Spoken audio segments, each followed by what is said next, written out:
एक समय बद्रीनाथ, विशालापुरी बद्रीनाथ में 4 भाई सत्संग करने के लिए गए। कौन? सनत, सनंदन, सनातन, सनत कुमार। जब चारों भैया विचरण करते हुए बद्रीनाथ की तरफ गए तो वहां सब संतों का मिलना हुआ, लेकिन चारों भाई को एक और मिले। कौन? इनके ही एक भाई श्री नारद जी महाराज। पर नारद जी का मुंह लटका हुआ, ऐसे कमजोर जैसे सूखी चुखी हुई साए हो, आम हो, ऐसा मुंह लटका, एकदम आंखें घुससी गई, मन भजन में नहीं लग रहा। ऐसी हालत को देख करके चारों भाई परेशान हो गए। सनत कुमारों ने नारद जी को कहा, कथम ब्रह्मन दीन मुखा कुतश्चिंता तुरो भवान् त्वरितं गम्यते कुत्र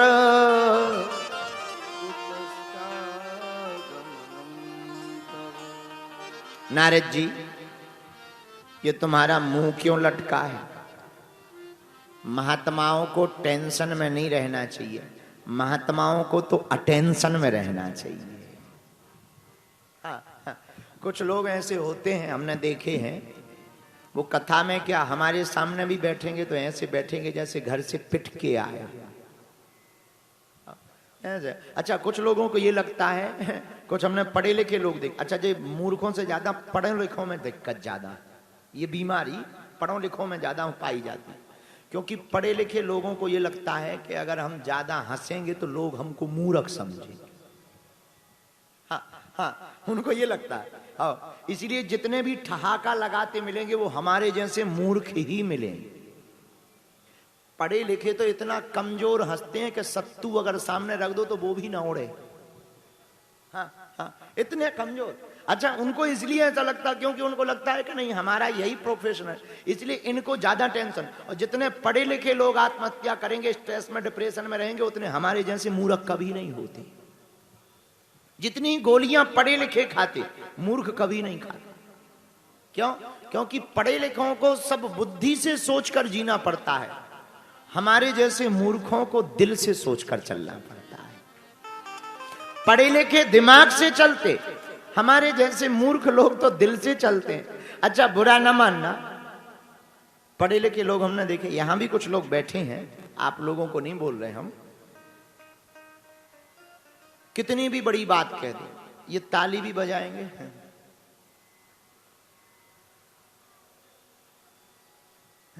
हाँ, हमने बहुत देखे, बड़े बड़े लोग देखे। अच्छा, ये हंसेंगे भी तो।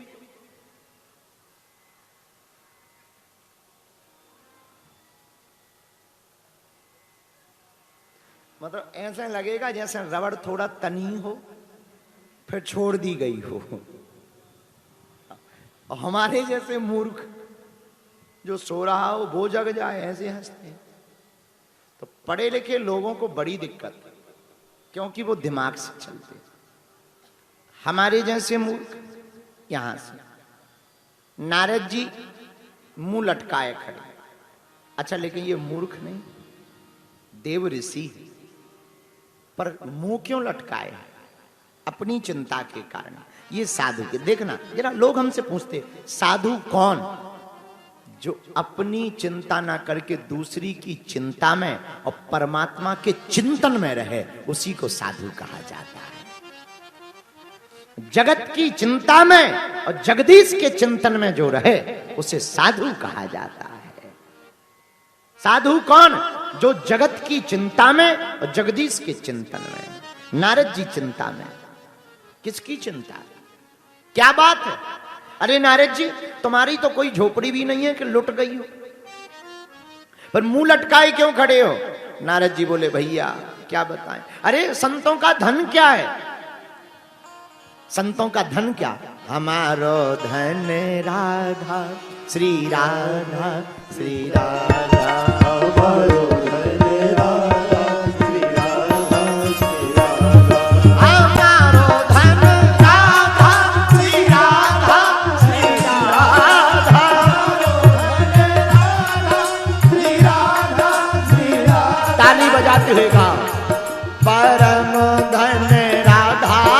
राधा राधा राधा राधा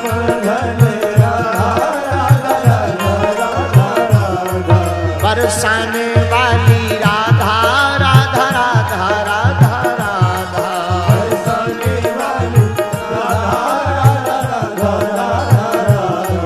हमारो धन राधा श्री राधा श्री राधा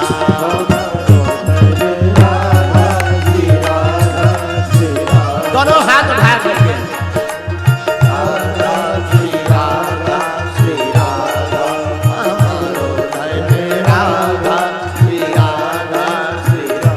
यही संतों का सच्चा धन है।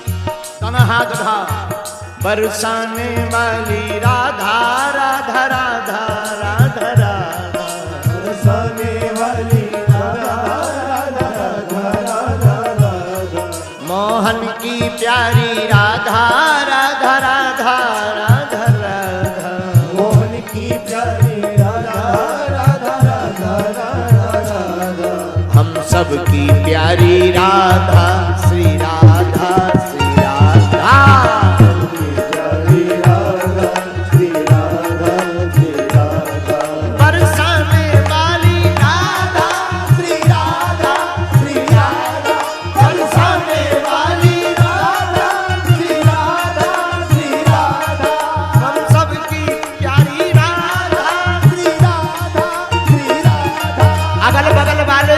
हाथ उठा लो भैया।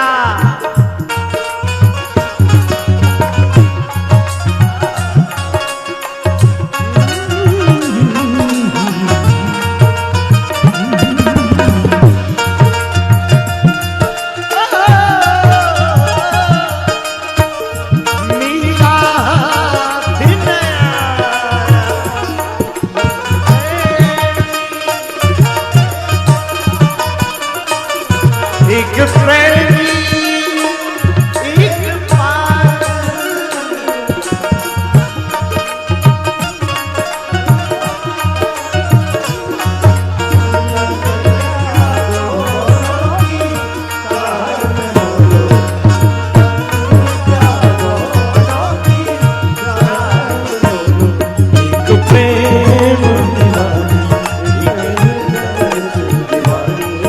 एक प्रेम दीवानी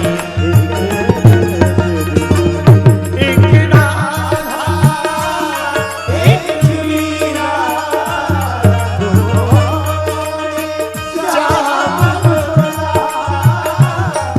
अंतर क्या दोनों की चाहे बोलो अंतर क्या दोनों की चाहे बोलो एक प्रेम दीवानी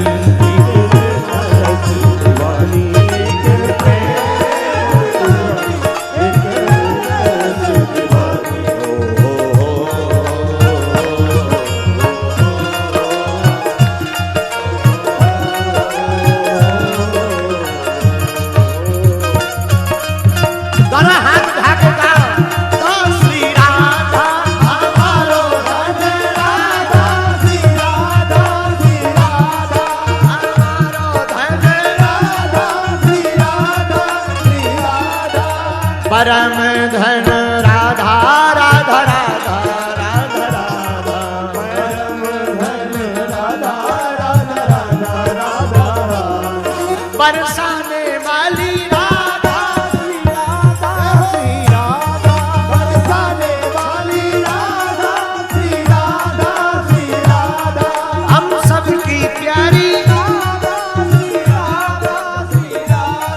हम सबकी प्यारी राधा श्री राधा श्री राधा राधा श्री राधा श्री राधा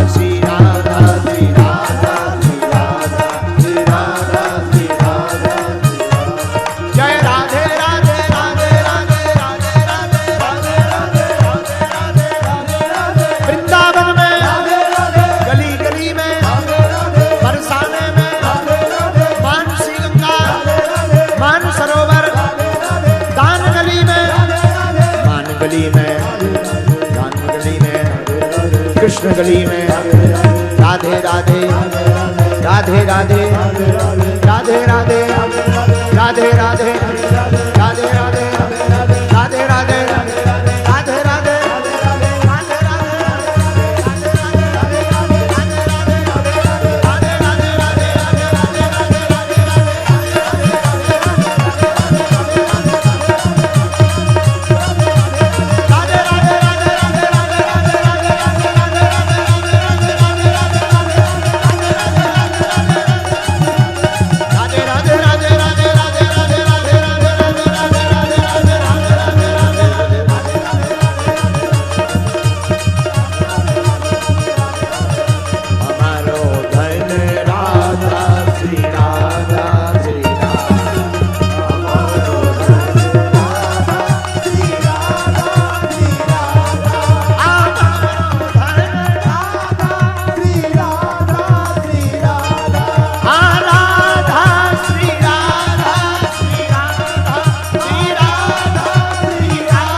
राधा श्री राधा श्री राधा। बैठ जाओ।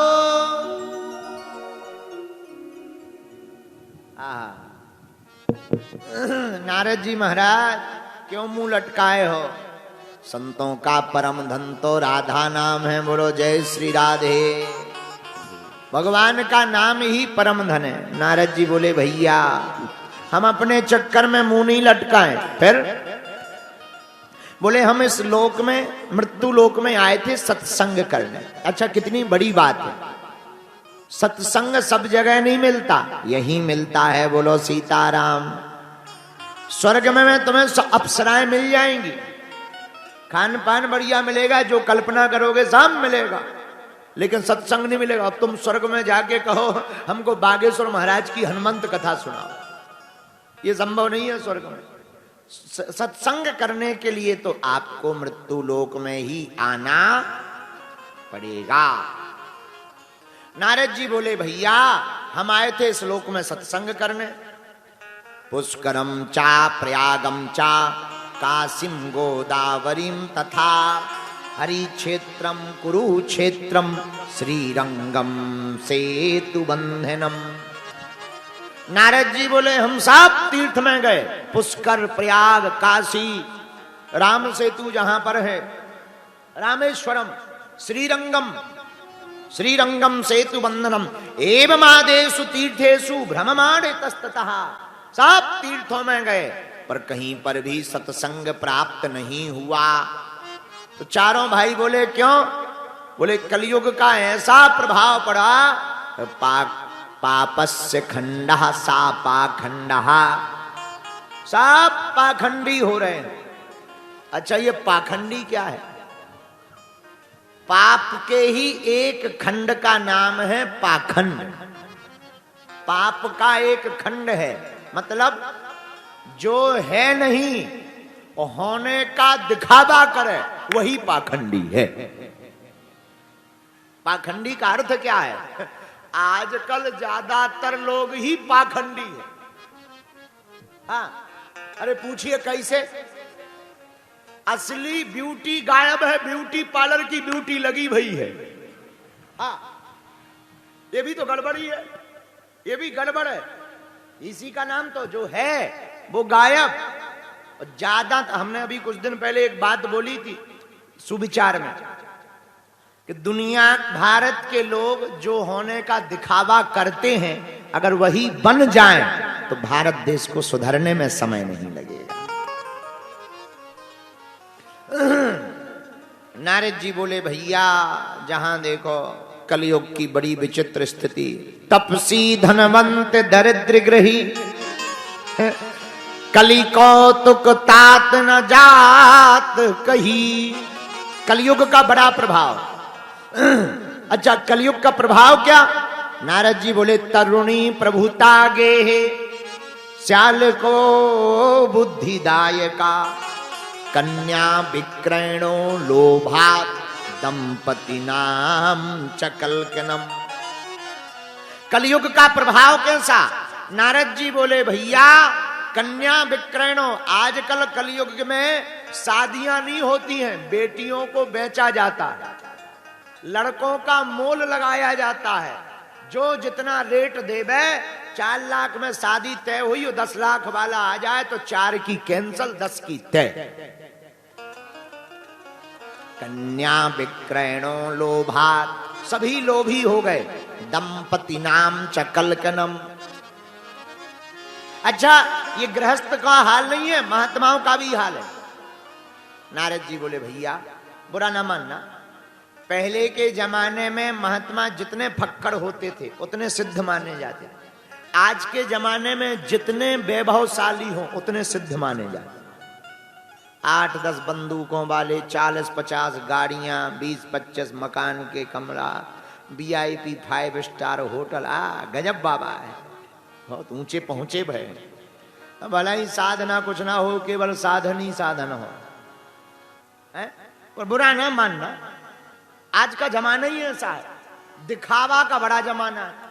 आजकल चेले भी फोटूबाज हो गए, फोटो ले तभी दीक्षा मानी जाती। एक आदमी हमारे मंच पे चढ़ा, माला लेकर गया, गुरुजी माला, कहा चढ़ा दो भाई, डालो डालो डालो, कान पे टांग, यहाँ कान पे, और देख उस तरफ रहा। अरे हम की माला तो ढंग से डाल, गुरुजी फोटो हो जाए। हम के फोटो बाद में, पहले कान से तो निकाल कहते डाल। ऐसे ऐसे फोटोबाज गजब के लोग हैं। एक आदमी तो और हमें गजब मिला, ऐसी सेल्फी लिए था और नीचे लिखा था आज हमारे चाचा जी यम लोग चले गए। अर्थी की फोटो,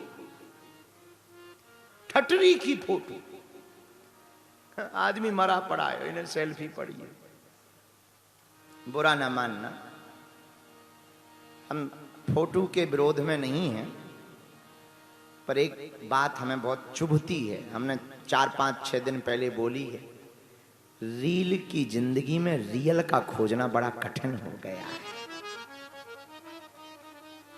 रील की जिंदगी में रियल का खोजना बड़ा कठिन हो गया।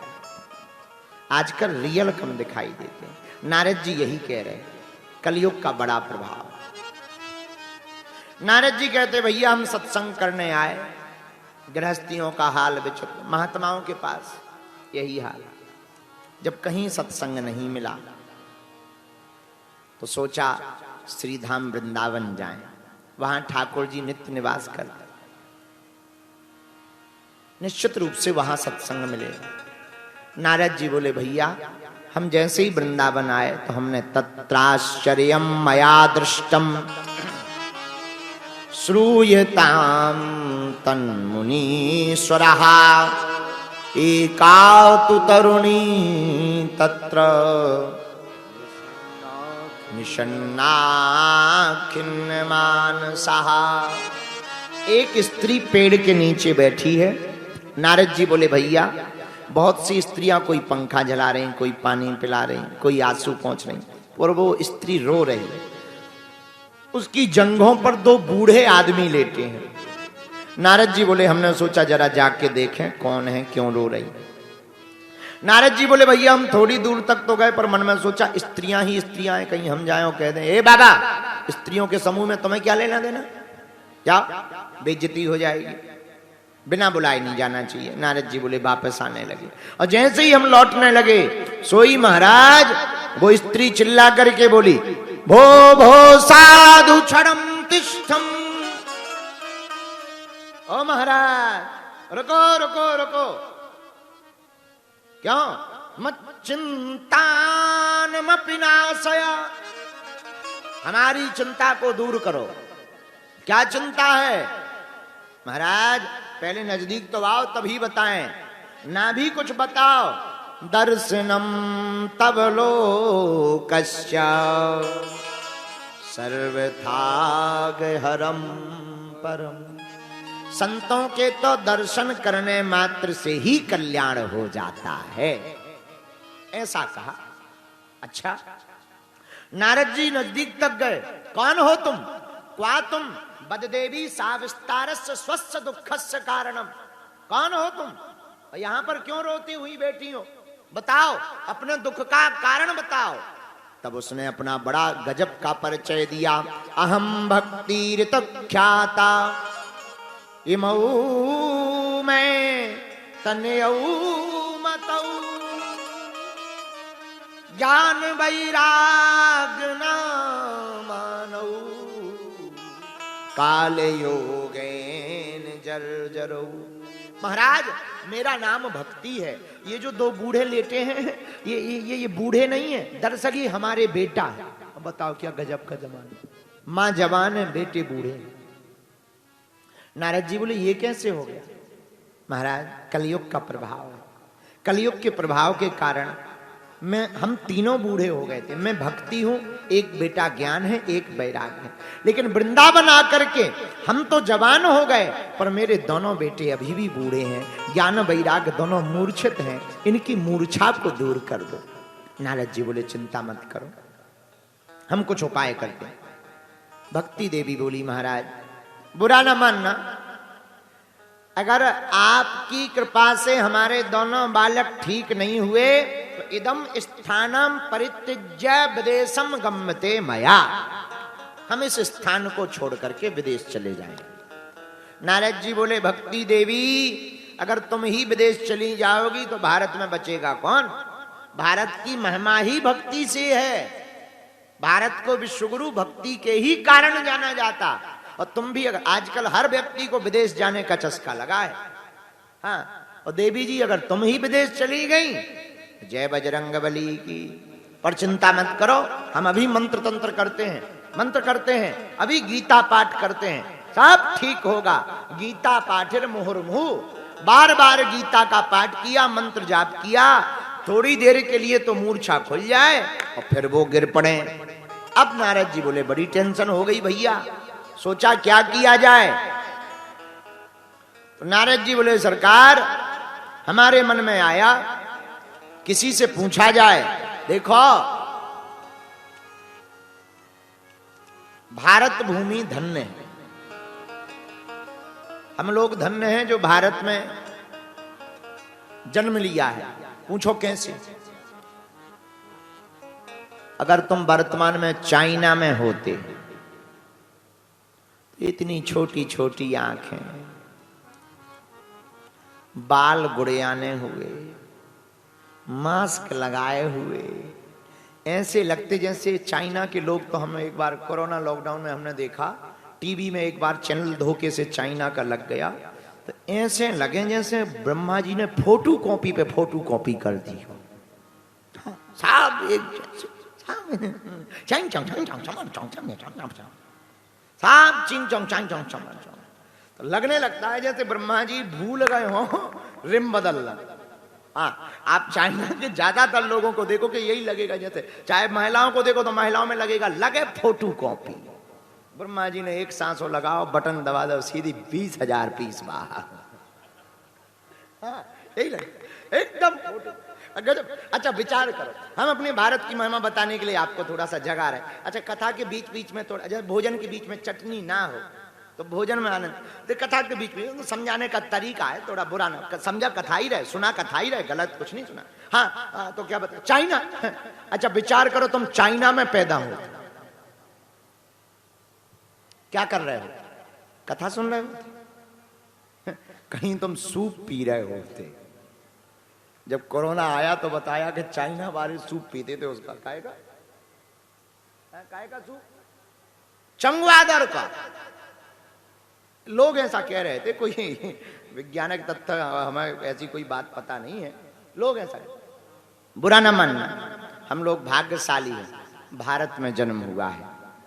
जिस देश में गंगा बहती है उसी देश में हमारा जन्म हुआ है। जिस देश में भगवान शंकर विराजमान हैं। हम अभी विदेश गए थे कुछ दिन पहले, ऑस्ट्रेलिया। बड़े प्यारे प्यारे पर्वत, मकान, बड़ी प्यारी प्यारी नदियां, बहुत सुंदर। कुछ लोगों ने कहा महाराज जी यहाँ देखो कितनी स्वच्छता है, जंगल कितना प्यारा है, नदियां कितनी प्यारी। हम कहा बुरा ना मानना, तुम्हारी नदियां बहुत प्योर हैं, पर तुम्हारे पास गंगा नहीं है।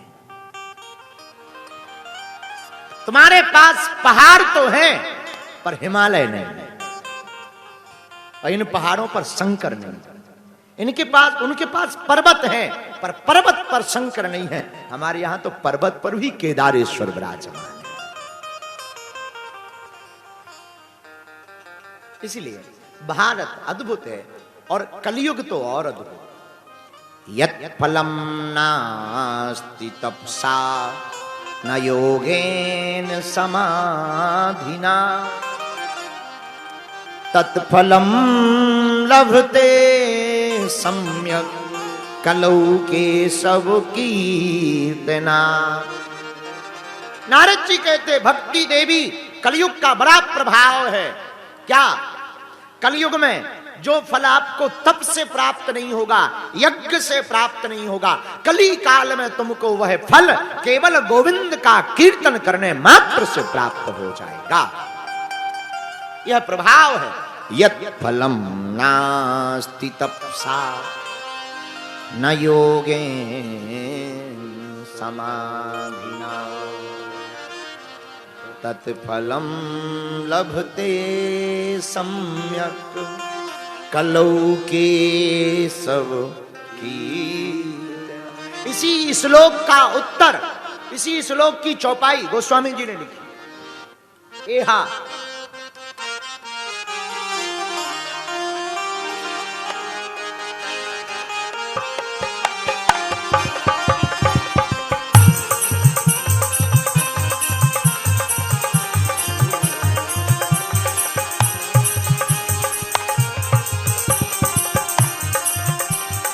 गोस्वामी तुलसीदास जी ने रामायण में लिखा, एहा कलयुग केवल हरि गुण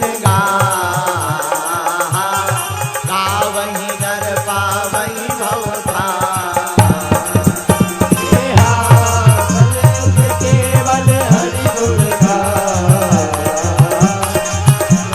नर पावहि भव भार।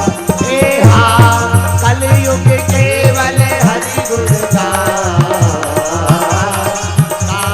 नर पावहि भव भार। एहा कलयुग केवल नाम आधारा सुमर सुमर नर उतरहि पारा। एहा कलयुग केवल नाम आधारा सुमर नर उतरहि पारा। तुलसीदास जी कहते भैया कलयुग केवल नाम आधारा सुमर सुमर नर उतरहि पारा। कलयुग केवल हरि गुण गावहि नर पावहि भव भार। जो भी कलिकाल में भगवान के नाम का जप करेगा वह भगवान को पा जाएगा। यह कलयुग का प्रभाव है। यही बात नारद जी ने यत् फलम नास्ति तपसा न योगेन समाधि तत्फलम लभते सम्यक कलौ केशव। कलयुग में केवल गोविंद का कीर्तन, इसलिए तुम भी कीर्तन करो, हम भी कीर्तन करते हैं। नारद जी ने खूब गोविंद का कीर्तन गाया।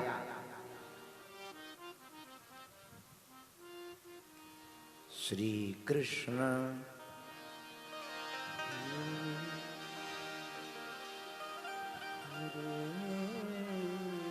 आप लोग भी बहुत सुंदर गाते हो, जरा गाओ ना।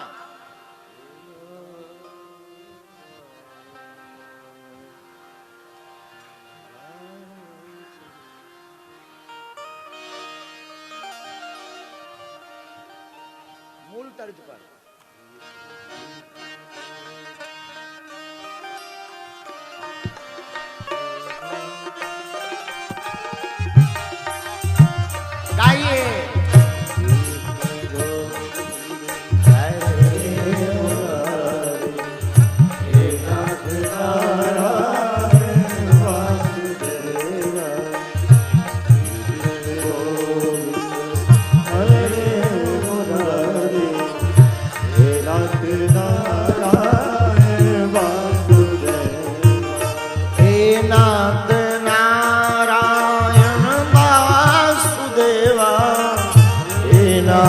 नारायण वासुदेवा,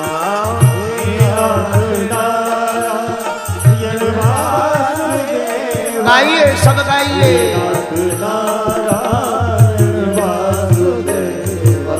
श्री कृष्ण गोविंद हरे मुरारी, हे नाथ नारायण वासुदेवा, कृष्ण गोविंद हरे मुरारी, हे नाथ नारायण वासुदेवा। राधे बोल राधे बोल राधे बोल राधा बोल राधे बोल राधे बोल राधा बोल राधा बोल राधे बोल राधे बोल राधा बोल राधा बोल राधे बोल राधे बोल राधे बोल राधे बोल राधे बोल राधे बोल राधे बोल राधे बोल राधे बोल राधे बोल। श्री कृष्ण गोविंद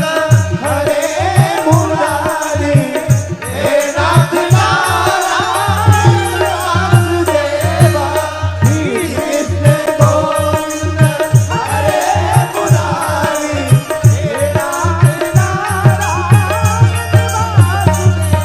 श्री कृष्ण गोविंद हरे मुरारी, हे नाथ नारायण वासुदेवा, राधे कृष्ण राधे कृष्ण राधे कृष्ण राधे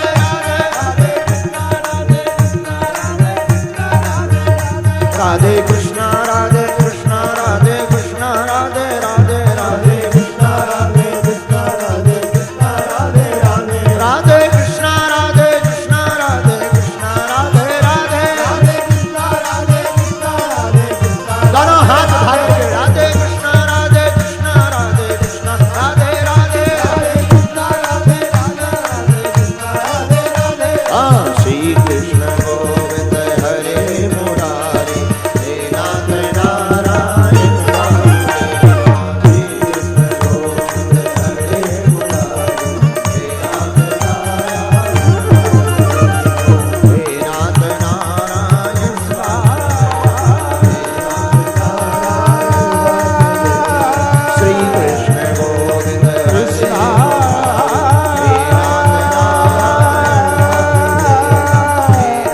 हरे कृष्णा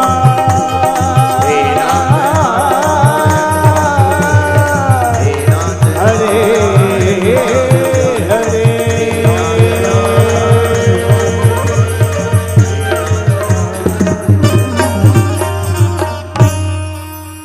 श्री कृष्ण गोविंद हरे मुरारी, हे नाथ नारायण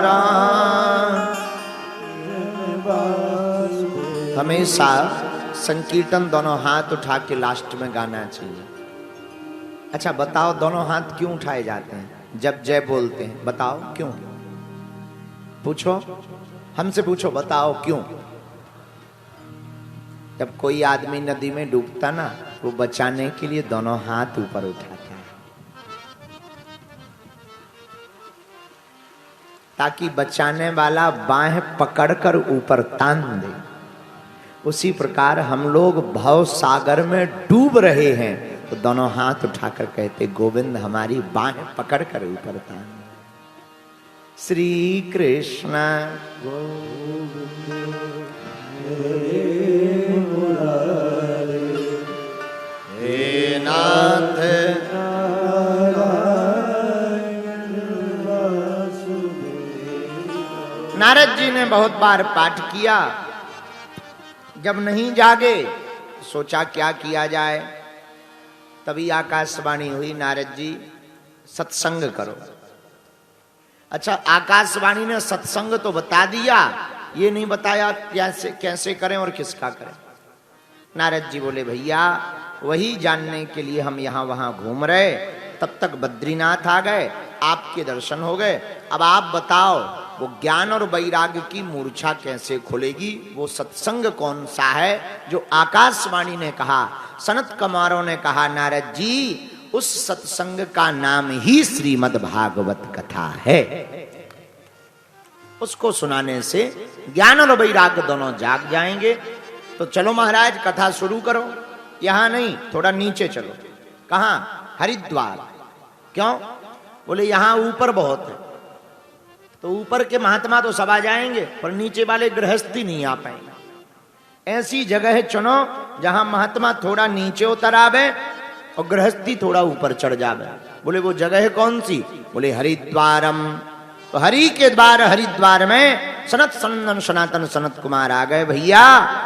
और नारद जी महाराज ने सबको खबर दे दी कि यहां पर भागवत कथा होने वाली है। भागवत भगवान की जय हो। सबको बता दिया भैया हरिद्वार में भागवत होने वाली। अब पहले इतनी तो होती नहीं थी और आदमी भी इतना बिजी नहीं रहता था। सब अपने बच्चों को लेकर के, पत्नी को लेकर के कथा सुनने के लिए हरिद्वार दौड़ पड़े। श्री वेदव्यास जी कहते, भृगु वसिष्ठस्य च्यवनस्य गौतमो मेधातिथि देवल देवरातौ रामस्तथा गादि सुतश्च साकलौ। सब बड़े बड़े महात्मा भृगु वशिष्ठ देव ऋषि नारद और गादि सुत छाया सुख यानी श्री सुखदेव जी महाराज, हनुमान जी महाराज, अर्जुन जी महाराज, इंद्र जी महाराज, सब उस कथा में दौड़े दौड़े आए। आकर के सब आसन पर बैठ गए। नारद जी ने कहा भैया कथा प्रारंभ करो। जय शब्दो नमः शब्दा शंख शब्द तथैव चा।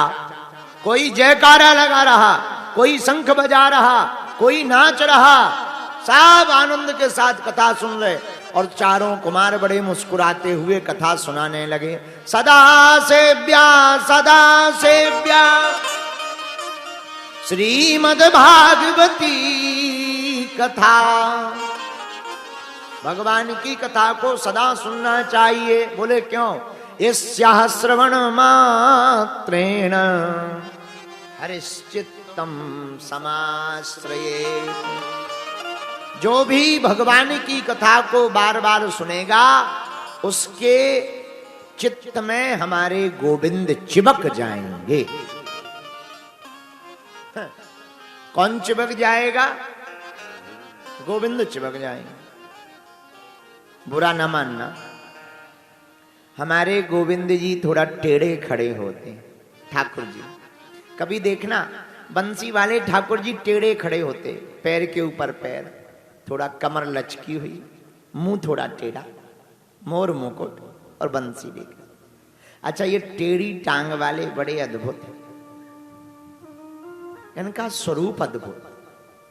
अधरम मधुरम बदनम मधुरम नयनम मधुरम हसितम मधुरम। भगवान का सब कुछ मधुर है। बरदंत की पंगत कुंद कली अधराधर पल्लव खोलन की। चपला चमके घन बीज जगह छवि मोतन माल मोलन की। घुंघराली लटे लटके मुख ऊपर कुंडल लोल कपोलन की। न्योछावर प्राण करूं कृष्णा बलि जाऊं लला के बोलन की। वो गोविंद बड़े अधुर मधुर। भागवताकार क्या अद्भुत रचनाएं लिखते हैं श्री वेदव्यास जी महाराज। श्लोकों को पढ़ करके हृदय गदगद हो जाता। हमें तो भागवत के श्लोकों के अर्थ पढ़ करके रोना आ जाता। आहा, क्या अद्भुत श्लोक है। भगवान की जब सौंदर्य कला निधि के स्वरूप के बारे में जब लिखा जाता, हमारे गोविंद जरा देखना कितने अद्भुत हैं। बरहा पीडम नटवर बपुः कर्णयो कर्णिकारम बिभ्रत वासा कनक कपिसम वैजयंतीम चमालाम रंध्रान वेणो रधर सुधया पूरयन गोप वृंदे वृंदारण्यम स्वपद रमणम प्राविशद गीत कीर्ति। वो गोविंद, वो मुरली मनोहर श्याम सुंदर छलिया चितचोर माखन चोर कन्हैया कृष्णा कान्हा, कनुआ, गिरवरधारी, रणछोड़। देखो तो कितने गोविंद के नाम हैं। वो अटपट बटनियां, वो तोतरी बतियां, वो श्वेत दंतावली, वो बड़े बड़े नेत्र, वो प्यारे से अधर, लाल लाल होंठ, कपोल भरे हुए, वो दंतावली, वो ठाकुर की भौहें, वह बनमाला, वो चपलन सी उनकी चितवन, और वो चाल अटक मटक सी चाल, कितने प्यारे लगते ठाकुर जी। आहा, सच बोले तुम्हें सब भगवान सीधे देखते मिलेंगे, एक यही है जो टेढ़ा देखते हैं। ये अगर सीधा देख दें तो तुम पर दुनिया के काम के ही नहीं रहोगे। कभी बांके बिहारी जाना, वृंदावन, वहां तुम देखोगे हर एक एक मिनट के अंदर में पर्दा लगाया जाता है। पता है क्यों पर्दा लगाया जाता? दो कारण है। एक कारण तो ये कि ज्यादा देर तक कोई एक टक देख ले तो फिर दुनिया वालों का बचता ही नहीं है, उन्हीं का हो जाता। और दूसरा कारण ये है, एक टक बांके बिहारी को देखने के दो कारण। पहला कारण, या तो जो भक्त उनको देखता है तो उनका ही हो जाता, वहीं पर रम जाता। और दूसरा कारण ये है कि कहीं बांके बिहारी भक्त पे रीझ जाते तो पीछे पीछे चल देते हैं। गोसाई जी को लगता है कि कहीं अगर ये किसी को, कोई भक्त इनको भाग गया, कहीं पीछे चले गए तो वृंदावन कौन आएगा। वो बार बार पर्दा लगा देते हैं। इनकी तो नैनों में ही जादू है, इनकी आंखें कजरानी, नैनों में। आहा, ऐसे गोविंद, दामोदर, माधव, मोहन, आहा, ऐसे मुरलीधर छैया, मुरली मनोहर कृष्ण कन्हैया, इनका क्या कहना भैया। ऐसे ठाकुर जी की कथा अगर कोई सुनता है तो सदा सेव्या श्रीमद् भागवती कथा यस्या श्रवण मात्रेण हरिश्चित्तम समाश्रयेत्। गोविंद को अपने चित्त में चिपकाना है तो गोविंद की कथा को सुनना ही पड़ेगा। एक संत कहते थे, गाते थे, सांवरे से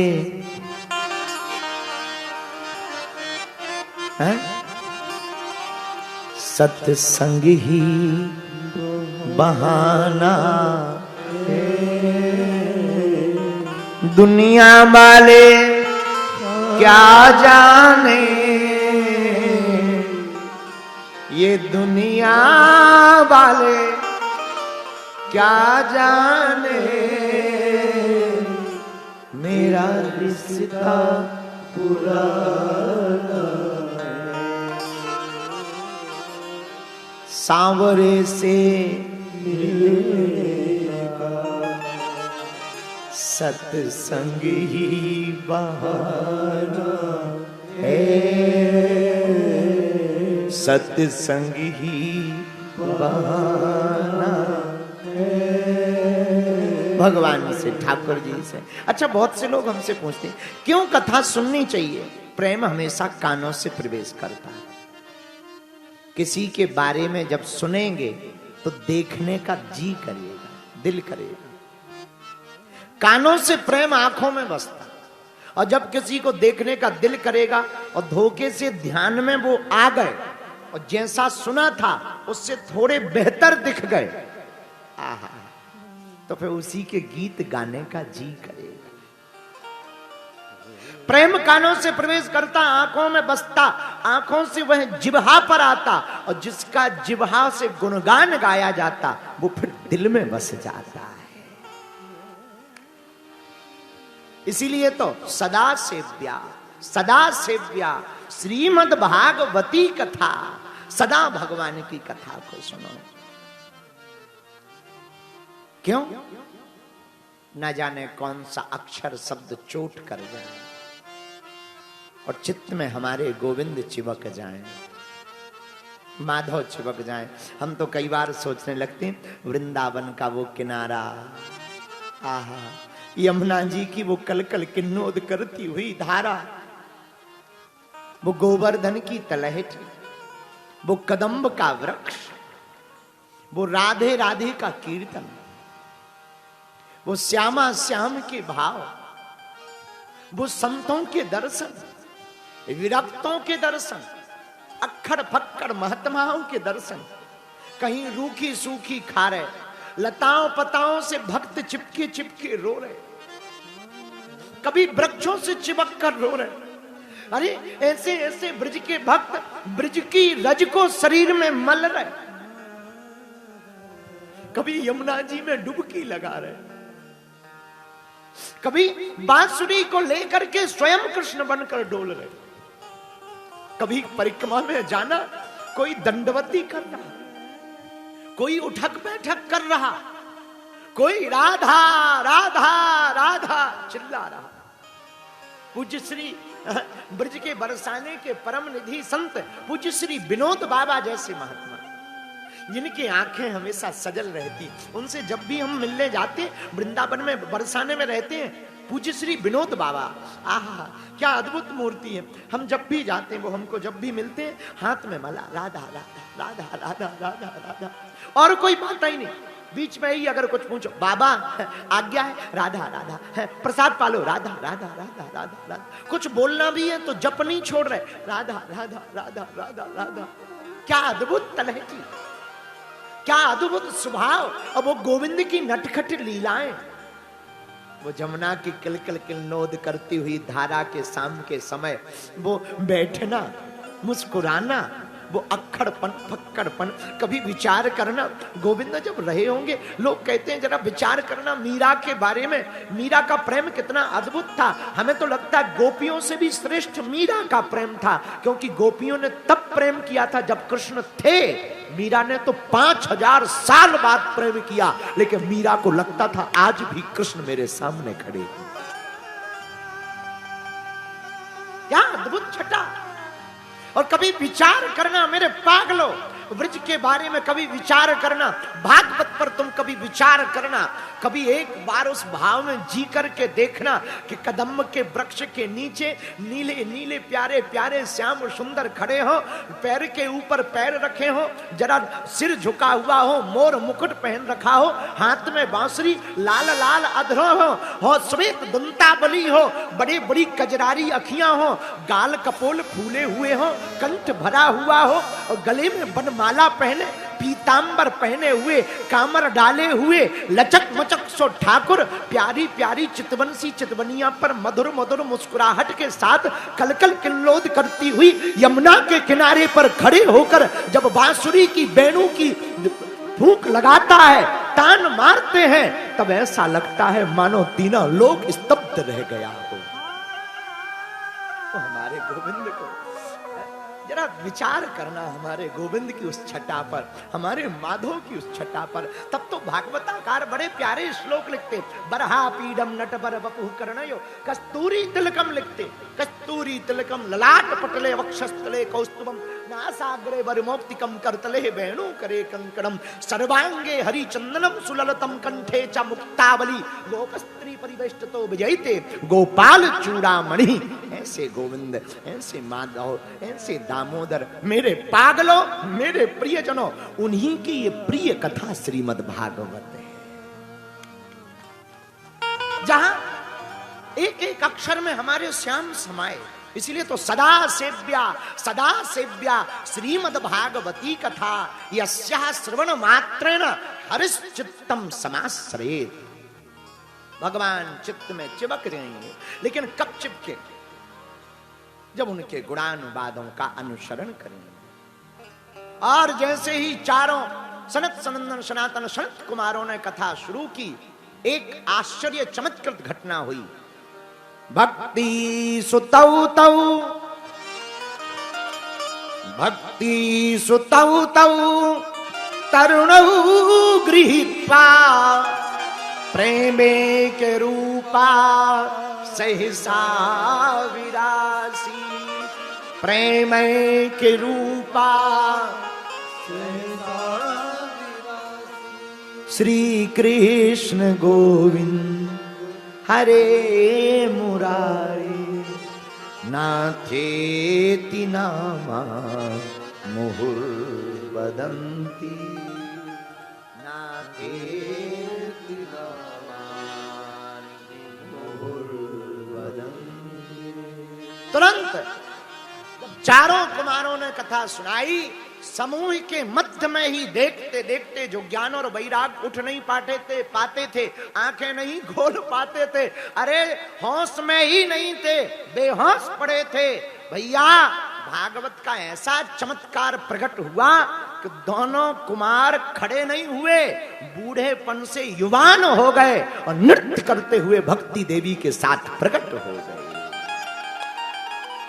भागवत के मध्य में भक्ति देवी ने हाथ पकड़े, नारद जी को मुस्कुराते हुए देख करके कहा, भगवान आपकी कृपा से मेरे दोनों बालक खड़े हो गए, लेकिन आपने सबको स्थान दिया, कोई कहीं बैठा है, कोई कहीं बैठा, कोई कहीं बैठा, कोई कहीं, मैं भक्ति देवी कहां बैठूं? जगह ही नहीं बची। जैसे यहां कोई जगह नहीं है तो लोग खड़े हैं, कुछ छतों पर खड़े हैं।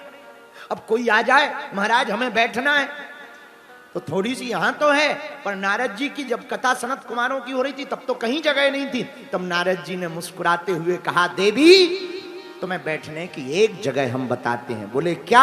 बोले जो जो कथा में आज के बाद बैठे उनके दिल में जाकर के बैठ जाना, हृदय में निवास करो, जाकर तुम हृदय में निवास करो। मुस्कुरा गई भक्ति देवी, और जैसे ही मुस्कुराई सकल भुवन मध्य भगवान नाम कीर्तन प्रारंभ हो गया।